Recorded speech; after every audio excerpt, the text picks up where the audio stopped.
President Joe Biden arriving for his meeting with Vladimir Putin, the Swiss president greeting him, and President Putin arriving just a short time ago. I want to get straight over to Eamon Javers with more. Eamon.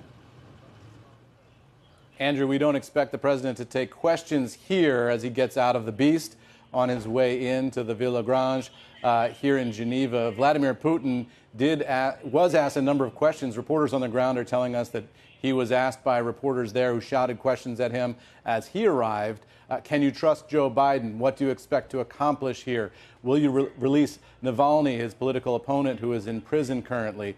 Putin ignoring all those questions. You can expect our colleagues in the press corps on site will shout similar questions at Joe Biden here as he exits the vehicle. And we expect he will ignore those questions as well. But you have to shout nonetheless. So as we see the arrival here, this is Biden being greeted by the Swiss president, who we do expect to see making a few remarks momentarily as the President of the United States poses here for a handshake and a photo op and a smile on his way into what is going to be an intense 4 to 5 hours of negotiations between himself and the President of Russia. We don't expect the two men to be alone together at any point. We do expect translators and aides, Foreign Minister of Russia, the Secretary of State of the United States, to be in the room at all times to monitor the conversation as it moves along.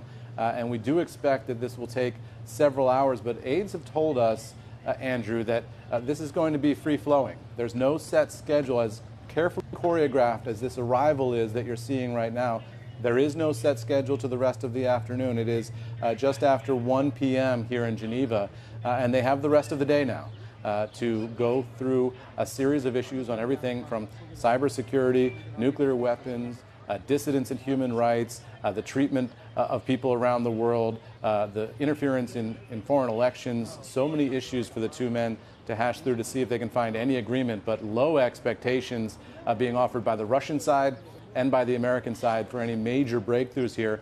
We're not expecting them to sign anything at the end of this. We're not expecting to see any new treaties. Biden has said simply that he wants a stable and normalized relationship with Vladimir Putin. And there you see a beautiful shot of the site there, the Villa Grange, which, of course, was one of the sites of the very first meeting of the International Red Cross. So a history here to this location as the two men sit down to make even more history, Andrew. Eamon, it's going to be fascinating to see what kind of readout we get from those meetings and, of course, what we hear in their press conferences after, perhaps dueling press conferences. We'll see. I have a very trivial question for you, Eamon. I noticed that handshakes are I may back, not know the answer. Apparently. No, are handshakes back? Because I noticed during the G7, it was all elbow bumps, right? And then just now, I saw a whole number of handshakes. Is it different in Switzerland? Handshakes are creeping in. I've got to say there's a lot more mask wearing here in Switzerland than there is back in the D.C. area, where they've already lowered a lot of the public mask wearing. People are wearing masks indoors here.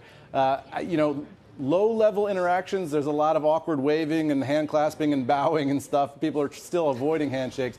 But for the high-level things, the big set piece, the greeting of the guy who could be your next boss, all that sort of thing, handshakes are coming back at the high end, and I think they're going to work they're going to trickle their way down to the rest of us eventually.